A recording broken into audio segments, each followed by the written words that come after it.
Okay, we're going to answer Ready some for some questions. Bring It On? Yes, all right, ma'am. Let's do it. This is from Samuel. Pat, he says, in the past, I lived a deep life involved in homosexuality and also encountered messengers of God telling me of God's call upon my life. I was scared because I never knew the area this said call was pointing to. I tried to ask, but the answers I received were not straightforward. I discovered 3 weeks ago that I'm HIV positive. I've also given my life to Jesus because I realized how worthless my life is turning out and would continue to be if I continue running from God. Can he still heal me? Can I work for him with this disease? I really now want to work for him because these past few weeks, I feel peace within. Well, you know, coming back from that, you've done a lot of bad things, and now you're coming home, and you bear the scars of some of the mistakes you've made.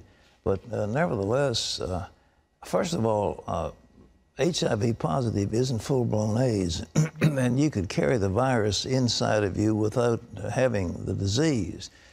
So I think it wasn't Magic Johnson who's gone on and on and on. Well, different medications now, I think, have also made a difference in holding back. Well, did he have medications or not? This guy, well, he no, did. I'm talking about Magic, yes, Magic. I think he did. Well, whatever. But I mean, you know, there's a lot you can do. So you asked me, can you serve the Lord? Absolutely.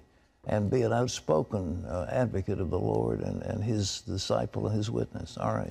Okay, this is Jim who says, I'm a Christian dad with a teenage daughter. Lately, she's been saying evil things, going out with friends and getting drunk, so I had to forbid her from going out. She has so much anger in her, saying I will burn in hell. I'm worried that she might be possessed by a demon. She refuses to go to church with me. Should I seek help if she's possessed?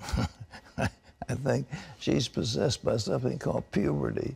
I don't think that's demons. That is pretty demonic, actually. But, you know, I tell you what, I've had a couple of them, and teenage girls are irrational, absolutely irrational. You know, they really are. Yeah, a lot of hormones flying. A lot of stuff going on. They're going through a tremendous change in their life.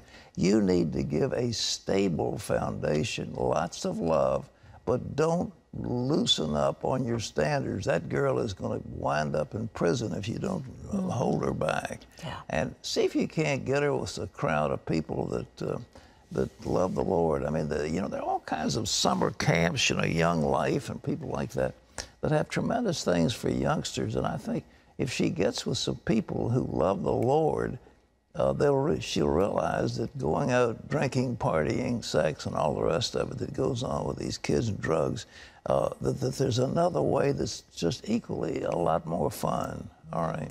Okay, this is Cassandra, Pat, who says, I'm considering dating a guy who is Protestant, and I'm apostolic. Is it okay to date him? I'm Protestant. I would be all right to date. Apostolic, I guess, means that you're filled with the Holy Spirit. Is it okay to date somebody who is evangelical? I think so. But let me tell you, you know, how can two walk together except they be agreed? If somebody thinks, for example, the baptism of the Holy Spirit is demonic, or feels that you know, he's going to try to convert you to do something else, I mean, run away. I don't care whether he's Protestant, Catholic, or any, you know, whatever. I think the question is, does he agree? Are the two of you in harmony? That's what you want. All right. This is Kim, who says, do I need to be baptized to get into heaven? Not according to the Bible. What's next? Carol says, my pastor for the past 40 years has said that the Antichrist would come from Greece. What are your thoughts?